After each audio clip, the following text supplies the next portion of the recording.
नमस्कार साथियों, स्वागत है आपका मेरे यूट्यूब चैनल नर्सिंग स्कूल में। तो दोस्तों, कैसे हैं आप सभी लोग? उम्मीद है आप सभी लोग अच्छे होंगे। काफ़ी लंबे टाइम बाद मैं आज वीडियो अपलोड कर रही हूँ। बीच में थोड़ा स्पेस हो गया था, थोड़ा व्यस्त हो गई थी कामों में, तो ये कर नहीं पाई। तो आपकी जो टेस्ट सीरीज़ रुक चुकी है, जो कि डॉक्टर RML लखनऊ के लिए और PGI चंडीगढ़ राजस्थान CHO के लिए मैं दे रही थी, तो अब कंटिन्यू कर लेते हैं हम आज इस वीडियो को। ठीक है, अब नहीं रुकेगी, अभी क्लासेस डेली चलेगी। ठीक है, तो वीडियो को एंड तक देखना। बहुत इंपॉर्टेंट टॉपिक लेकर आई हूँ मैं आप सभी के लिए। ये ऑर्थो का MSN का चैप्टर पढ़ रहे हैं अभी हम, जिस ऑर्थो के पॉइंट्स हैं। 1 से 2 MCQ डाल रखे हैं बीच में मैंने, और बाकी गोल्डन पॉइंट्स है, वो कि बहुत इंपॉर्टेंट है। तो एंड तक ज़रूर देख लेना दोस्तों, काफ़ी इंपॉर्टेंट रहेगी। तो स्टार्ट कर लेते हैं। जैसे कि आपने फर्स्ट क्वेश्चन में देख ही लिया होगा, ऑस्टियोआर्थराइटिस। ऑस्टियोआर्थराइटिस जो है एक टाइप ऑफ अर्थराइटिस है, बिकॉज अर्थराइटिस के काफ़ी टाइप्स रहते हैं। रूमेटॉइड अर्थराइटिस, ऑस्टियोआर्थराइटिस, ठीक है, एंड ऑस्टियोफाइट्स, ये सब अर्थराइटिस के टाइप्स हैं। तो ऑस्टियोआर्थराइटिस जो है इन स्पाइन में पॉसिबली लीड्स टू, अगर स्पाइन में ऑस्टियोआर्थराइटिस की कंडीशन देखी जाएगी, तो यहाँ पे बोला है उसकी कंडीशन की वजह से क्या हो सकता है पेशेंट को। Damage to the cartilages and damage to the joints in the spine. Okay, तो आपका राइट आंसर है option number C, A and B both are correct. Next one is आपको यहाँ पे पॉइंट्स दिखा सकती हूँ मैं। यहाँ पे आप पॉइंट्स देखें, काफ़ी इंपॉर्टेंट है, इन्हीं से क्वेश्चन बनेंगे। ये जो पॉइंट्स हैं, मैंने क्वेश्चन नहीं लिखे, बट ये ही क्वेश्चन और आंसर मान के चलें, ठीक है, क्योंकि बहुत इंपॉर्टेंट पॉइंट्स हैं ये। आप देखिए, gout most classically affect the joint in the base of big toe. आपको क्वेश्चन में लिखा जाएगा most classically affect the joint in the condition of gout. आपका राइट आंसर मैंने बॉक्स अंडरलाइन कर रखा है, base of the big toe आपको डालना होगा राइट आंसर। नेक्स्ट है, आपको क्वेश्चन में पूछा जाएगा the drug of choice to treat chronic gout, या पूछा जाएगा drug of choice for the prevention of gout. आपका राइट आंसर रहने वाला है एलोप्यूरिनॉल। ठीक है, एलोप्यूरिनॉल जो है ड्रग ऑफ चॉइस है फॉर द क्रॉनिक गाउट। ठीक है, नेक्स्ट इज कोल्चिसिन। आपको क्वेश्चन में पूछा जाएगा the name of drug to use to treat the acute gout attack. Acute gout attack को ट्रीट करने के लिए कौन सी मेडिसिन यूज़ की जाती है? कोल्चिसिन। दो क्वेश्चन में आप डिफरेंस देखना, यहाँ पे क्रॉनिक गाउट की बात हो रही है, यहाँ पे एक्यूट गाउट की बात हो रही है। क्रॉनिक गाउट का क्वेश्चन आता है, उसमें लिखना है आपको एलोप्यूरिनॉल, और एक्यूट गाउट का भी आता है, उसमें आपको लिखना है कोल्चिसिन। ठीक है, colchicine for acute gout, allopurinol for chronic gout. ठीक है, नेक्स्ट है आपका incidence of primary gout is more among the men than in women. Mens में, ठीक है, जेंडर में देखा जाए तो मेंस में ज़्यादा प्राइमरी गाउट के इंसिडेंस देखे जाते हैं। अब आपको क्वेश्चन में पूछा जा सकता है लार्जेस्ट बोन। आई होप आपको तो इसका आंसर पता ही है। लार्जेस्ट बोन जो हमारी है वो फीमर है। ठीक है, और जो स्मॉलेस्ट बोन है वो स्टेप्स है। स्टेप जो बोन है वो हमारे मिडल ईयर में फाउंड होती है। ठीक है, टोटल नंबर ऑफ रिब्स आपको पता होनी चाहिए। 12 पेयर्स की टोटल नंबर ऑफ रिब्स होती हैं, पेयर्स में होती हैं। सेपरेट देखा जाए तो 24 है, बट जब पेयर बनाएंगे तो 12 होंगी। ठीक है, both side left and right. Most mobile joint की पूछा गया है। मोबाइल इन द सेंस जिसकी मोबिलिटी ज़्यादा हाई है, ठीक है, वो है बॉल एंड सॉकेट जॉइंट जो होते हैं। अब बॉल एंड सॉकेट जॉइंट की जो एग्जांपल मैं आपको बता देती हूँ, शोल्डर जॉइंट, ठीक है, शोल्डर जॉइंट, और आपका जो थाई जॉइंट है, ठीक है, जिसे हम बोलते हैं फीमर जॉइंट जो होता है। ठीक है, तो वो जॉइंट भी आपका बॉल एंड सॉकेट जॉइंट है। अब आपको पता होना चाहिए जो लीस्ट स्टेबल है, वो लीस्ट स्टेबल पूछा गया है, वो भी बॉल एंड सॉकेट जॉइंट ही है। एंड स्मॉलेस्ट वर्टेब्रा आपको पता होना चाहिए, हमारी जो गर्दन की सर्वाइकल वर्टेब्रा है वो स्मॉलेस्ट साइज़ की होती है। ठीक है, नेक्स्ट है only movable bone of the skull. Skull में कौन सी ऐसी बोन है जो ज़्यादा, सिर्फ एक वही बोन है जो मूवेबल है, वो है मैंडिबल बोन। ठीक है, ये चेहरा है आपका, ठीक है, ये आपका जबड़ा है। आप यहाँ से जो खाना खाते हैं चबाते हुए, ये जो बोन है, जब खाना चबाते हुए जो हिलती है, ये ठुड्डी जिसे बोलते हैं, चिन, वो मैंडिबल बोन है। ठीक है, जिसका जॉइंट जो है ईयर के पास है। ठीक है, टेम्पोरल साइड पे। अब साथ ही साथ यहाँ पे आपको बताती हूँ मोस्ट प्रोमिनेंट कार्टिलेज ऑफ लैरिंग्स। लैरिंग्स का जो मोस्ट प्रोमिनेंट मतलब उठा हुआ, उभरा हुआ, ठीक है, जो दिखाई देता है वो प्रोमिनेंट, तीखा सा दिखाई देता है। ठीक है, शार्प मोस्ट प्रोमिनेंट कार्टिलेज की बात की है जो लैरिंग्स में प्रेजेंट होते हैं। काफ़ी सारे 4 से 5 जो कार्टिलेजेस होते हैं पेयर्स में होते हैं, बट यहाँ पे प्रोमिनेंट की बात पूछी है वो थायराइड कार्टिलेज है। आपने गले में देखा होगा, आप अपने गले में टच कर सकते हैं, जो कि थोड़ा प्रोमिनेंट सा फील होगा आपको गले पे, वो आपका थायराइड कार्टिलेज है। टोटल नंबर ऑफ मसल्स की बात पूछी गई है, जैसे कि आपको पता है बोन्स जो हैं 206 होती हैं, वहीं आपको मसल्स भी पता होना चाहिए। 639 आपकी टोटल नंबर ऑफ मसल्स होती हैं बॉडी में। And next is longest muscle. यहाँ पे आप सुनना, लॉन्गेस्ट एंड लार्जेस्ट में फ़र्क होता है, ठीक है। लॉन्गेस्ट का मतलब है लंबी और लार्जेस्ट का मतलब है बड़ी मसल्स, ठीक है। तो लॉन्गेस्ट मसल आपकी जो है सार्टोरियस है, जो आपके लेग में होती है, ठीक है। लॉन्गेस्ट मसल जो है सार्टोरियस है, और जो सबसे शॉर्ट मसल है वो है स्टैपिडियस मसल्स। आपको पता है जो शॉर्टेस्ट बोन है वो स्टैपिडियस है, और उसी की जो मसल्स है वो भी सबसे शॉर्टेस्ट है, स्टैपिडियस मसल्स। सबसे स्ट्रॉन्ग मसल्स पूछी गई है, ठीक है, वो है मैसेस्टर, जो आपके माउथ पे फेशियल मसल होती है, ये masseter which is help in mastication, तो वो स्ट्रॉन्गेस्ट मसल है आपकी। अब नेक्स्ट है आपकी बात, an injury to the joint. Joint के लिगामेंट्स जो होते हैं, हर जॉइंट में लिगामेंट्स प्रेजेंट होते हैं। अगर उस लिगामेंट्स में कोई इंजरी हो जाए या जॉइंट के कैप्सूल में इंजरी हो जाए, तो उस टर्म को हम बोलेंगे स्प्रेन, ठीक है। ये टर्म काफ़ी सुना होगा कि पैर में मोच आ गई, हिंदी में सुना होगा पैर में मोच आ गई, वहीं हम इस टर्म को बोलेंगे स्प्रेन। तो वो है जॉइंट की लिगामेंट्स में इंजरी हो जाना।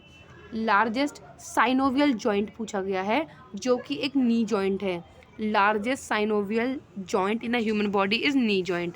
नेक्स्ट आपको एक नेक्स्ट क्वेश्चन है, काफ़ी इंपॉर्टेंट है ये। यहाँ पे है average length of vertebral column. हमारी जो पूरी ये वर्टेब्रल कॉलम है ना, इसकी जो लेंथ पूछी गई है वो है मेल्स में 71 सेंटीमीटर की होती है, फीमेल में 61 सेंटीमीटर की होती है। हाइट की वजह से ऐसा कम और ज़्यादा है, मेल्स की हाइट ज़्यादा होती है इन कंपैरिजन ऑफ फीमेल, ठीक है, इसलिए एवरेज की बात है यहाँ पर, ठीक है। एक जो सैक्रम होता है उसके 5 फ्यूज्ड वर्टेब्राज होती हैं, और कोकिक्स में 4 फ्यूज्ड होती हैं, ठीक है, फ्यूज्ड होती हैं ये बोन्स। अब यहाँ पे बात है कोल्स फ्रैक्चर की, थोड़ा नीचे आ गया ये, कोल्स फ्रैक्चर की बात कर रहे थे हम। तो यहाँ पे आपको पॉइंट दिख रहा होगा, Colles fracture refers to, Colles fracture की बात कर रहे हैं, मतलब fracture of radius.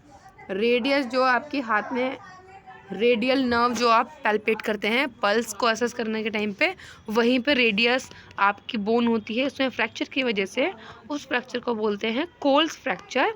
And it is the type of fracture of the distal forearm. Distal forearm का ये फ्रैक्चर है। And Colles fracture is commonly described as, जो कोल्स फ्रैक्चर है उसे कॉमनली डिनर फॉक डिफॉर्मिटी भी कहा जाता है। The next is Monteggia fracture. अब मॉन्टेजिया फ्रैक्चर जो है इस type of proximal third of ulna. Ulna जो है रेडियल बोन के साइड वाली बोन होती है, उसे अल्ना बोन बोलते हैं। उसके प्रॉक्सिमल थर्ड, ठीक है, ऊपर से जो थर्ड वन जो है 1/3 पार्ट जो होता है प्रॉक्सिमल टॉप से, ठीक है। Fracture of proximal third of the ulna with dislocation of the radius. Ulna के फ्रैक्चर के साथ साथ रेडियस में भी डिसलोकेशन की कंडीशन होती है, जिस टर्म को हम बोलेंगे मॉन्टेजिया फ्रैक्चर। काफ़ी इंपॉर्टेंट पॉइंट है, याद रखने की ज़रूरत है। अब बात है tripod fracture. Tripod fracture is seen in zygomatic bone which is present in the facial bones. Provide diet. अब डाइट की बात कर लेते हैं। फ्रैक्चर वाले पेशेंट को, पेशेंट विथ फ्रैक्चर कौन सी डाइट देंगे? High protein with vitamin C, ठीक है, high protein diet with vitamin C. Diet with high calcium content is usually not indicated. High calcium की जो डाइट होती है वो यूजुअली इंडिकेटेड नहीं की जाती है, बिकॉज फ्रैक्चर वाले पेशेंट प्रोलॉन्ग बेड रिडन होते हैं, जिसकी वजह से प्रोलॉन्ग बेड रिडन होते हैं पेशेंट विद फ्रैक्चर की वजह से बेड रिडन होते हैं पेशेंट काफ़ी लंबे टाइम तक। तो उसके वजह से रीनल एंड गॉल ब्लैडर की कैलकुलस फॉर्म होने के काफ़ी चांसेस रहते हैं। Handle the cast with palms.